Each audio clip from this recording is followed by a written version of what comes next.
কাঁচা আমের টক মিষ্টি ঝাল ঝাল আমসত্ত্ব একদিনের রোদেই তৈরি হয়ে যাবে এই আমসত্ত্ব। আসসালামু আলাইকুম everyone, welcome to Afsara's mini kitchen. বাজারে এখন প্রচুর পরিমাণে কাঁচা আম পাওয়া যাচ্ছে, সেই সঙ্গে রোদও কিন্তু মাশাআল্লাহ। তাই এখনই পারফেক্ট সময় আমসত্ত্ব তৈরি করে সংরক্ষণ করার। টক ঝাল মিষ্টি এই আমসত্ত্বটা বাচ্চারা খুবই পছন্দ করে খায়, তাই একটু বেশি পরিমাণে তৈরি করে সারা বছরের জন্য আপনারা সংরক্ষণ করে রাখতে পারেন। আশা করছি আমার আজকের রেসিপি আপনাদের কাছে খুবই ভালো লাগবে। প্রথমে এখানে নিয়ে নিচ্ছি আমি 1 কেজি কাঁচা আম। একটা পিলারের সাহায্যে আমি এই আমের খোসাগুলোকে ভালোভাবে তুলে নিচ্ছি। এরপর পানি দিয়ে এই আমগুলোকে খুব ভালোভাবে ধুয়ে পরিষ্কার করে নিব। আমগুলোকে ভালোভাবে ধুয়ে পরিষ্কার করে নেওয়ার পর এবার আমি এই আমগুলোকে কেটে নিব। প্রথমে মাঝখানে কেটে আমের যে বীজটা রয়েছে সেটাকে আমি বের করে নিব। এরপর আমগুলোকে আমি ছোট ছোট টুকরো করে কেটে নিব। এতে করে সিদ্ধ হতে খুব একটা বেশি সময় লাগবে না। কেটে নেওয়ার পর সবগুলো আমের টুকরো আমি একটা প্যানে দিয়ে দিচ্ছি। আমগুলো ভালোভাবে সিদ্ধ হওয়ার জন্য এখানে আমি পরিমাণ মতো পানি দিয়ে দিচ্ছি। পানির পরিমাণটা এভাবে দিতে হবে, আমগুলো সিদ্ধ হবে তবে পানিটা একদম শুকিয়ে যাবে না। কাঁচা আম সিদ্ধ হতে খুব একটা বেশি সময় না লাগলেও আমসত্ত্বর জন্য কিন্তু আমগুলোকে ভালোভাবে সিদ্ধ করে নিতে হবে। এমনভাবে সিদ্ধ করতে হবে যেন চাপ দিলে গলে যায়। আমি প্রায় 20 মিনিটের মতো আমগুলোকে সিদ্ধ করে নিয়েছি, আর দেখতেই পাচ্ছেন এখন কিন্তু ঠিক এরকম হয়েছে দেখতে।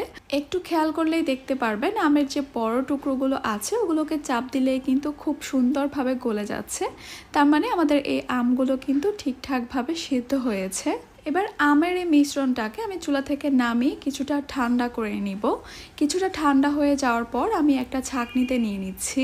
আমসত্ত্বের জন্য এইভাবে অবশ্যই ছেঁকে নিতে হবে। আমের আঁশ বা আমের যে বীজের একটা শক্ত অংশ থাকে সেটাকে অবশ্যই ছেঁকে ফেলে দিতে হবে।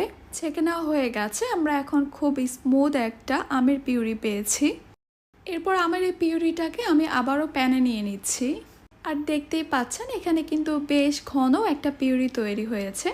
আমার এই পিউরিটা যদি পাতলা হতো তাহলে কিন্তু আবার অনেকটা সময় ধরে জাল করে ঘন করতে হতো।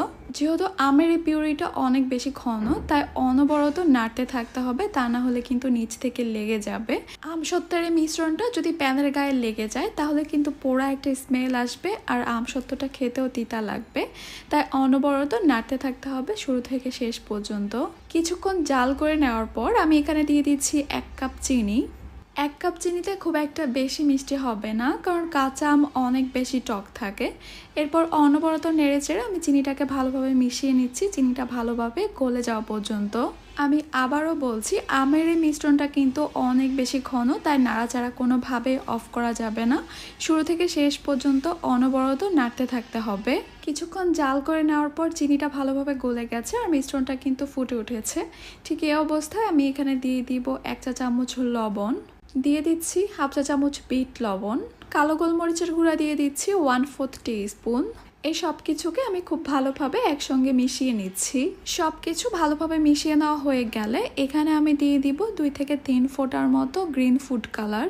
আমসত্ত্বটা যদি এরকম একটু কাঁচা আমের মতো দেখতে হয় তাহলে অনেক লোভনীয় হয় দেখতে, এই জন্য এই কালারটা দেওয়া। এটা কিন্তু টোটালি অপশনাল, আপনারা চাইলে অবশ্যই স্কিপ করতে পারেন। আর ঝালের জন্য এখানে দিয়ে দিচ্ছি 1 চা চামচ চিলি ফ্লেক্স, আপনারা চাইলে লাল মরিচের গুঁড়াও দিতে পারেন। যেহেতু আমসত্ত্বটা টক ঝাল মিষ্টি তৈরি করব তাই এখানে ঝালটা দিয়েছি, আপনারা চাইলে বাদ দিতে পারেন ঝালটা। চিলি ফ্লেক্স দেওয়ার পরে খুব ভালোভাবে আবারও মিশিয়ে নিচ্ছি। আর আমসত্ত্ব তৈরি করার জন্য কিন্তু আমের এই মিশ্রণটা এখন তৈরি হয়ে গেছে। আমি চুলা থেকে নামিয়ে এই মিশ্রণটাকে কিছুটা ঠান্ডা করে নিব।